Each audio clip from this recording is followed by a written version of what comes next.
গভীর মনোযোগ দিয়ে শুনবেন। আনাস রাদিয়াল্লাহু তাআলা আনহু বর্ণনা করেন, নবী করিম সাল্লাল্লাহু আলাইহি ওয়াসাল্লামের মুজিজা। একজন ব্যক্তি খ্রিস্টান ছিল। এই ব্যক্তি যখন খ্রিস্টান ছিল, তার থেকে এই ব্যক্তি নবীর হাত ধরিয়া মুসলমান হয়ে গেল। শুধুমাত্র মুসলমানই ছিল না, এই ব্যক্তি আল্লাহর নবীর ওহী যেগুলো আসতো, আল্লাহর কাছ থেকে যেগুলো নবীর কাছে আসতো, সেগুলা এই ব্যক্তি লিখত। যখন লিখত এবং কিছুদিন নবীদের পাশে থাকলো, কিছুদিন মুসলমান হিসাবে থাকলো, এরপরে এই ব্যক্তি মুরতাদ হয়ে গেল। হিন্দুদের পূজা করা শুরু করে দিল, খ্রিস্টানদের মতো পূজা করা শুরু করে দিল। যখন এই কথাটা নবী করিম সাল্লাল্লাহু আলাইহি ওয়াসাল্লামের কান পর্যন্ত পৌঁছে যায়, তখন আনাস রাদিয়াল্লাহু তাআলা আনহু বলেন, তখন নবীজি বললেন, এই ব্যক্তিকে, এই সাহাবীকে, এই মুরতাদকে আর কোনদিন মাটি গছবে না। এই কথা যখন বলল, এবার কিছুদিন পরে এই ব্যক্তিটা দুনিয়া ছেড়ে বিদায় নিয়ে চলে যায়। তখন তাকে পর্যায়ক্রমে তাকে কবরস্থ করার জন্য কবরে যখন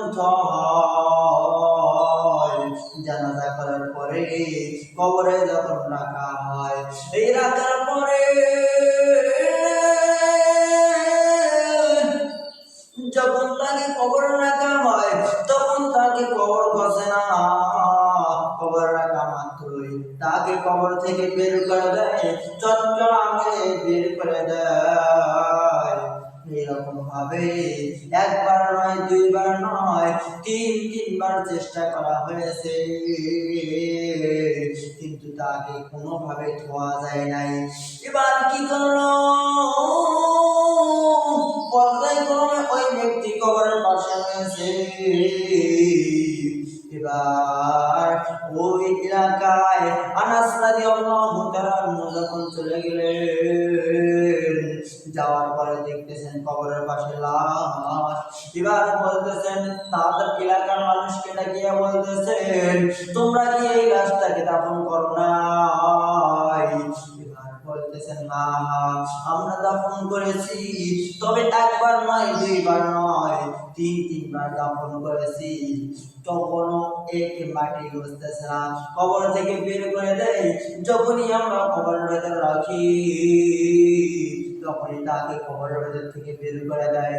এবার এই কথা যখন সাহাবীকে বলা হলো, আনাস রাদিয়াল্লাহু তাআলা আনহু বলেন, আমি তখন ভাবলাম, নবীজি যে বলছিল যে এই ব্যক্তিকে মাটি কোনোদিন গছবে না, ওই ব্যক্তিকে মাটি গছল না। এই জন্য আমাদেরকে সতর্ক হতে হবে, আমাদের ঈমান যেন কোনোভাবে অন্যদিকে না যায়। এটা হলো নবীর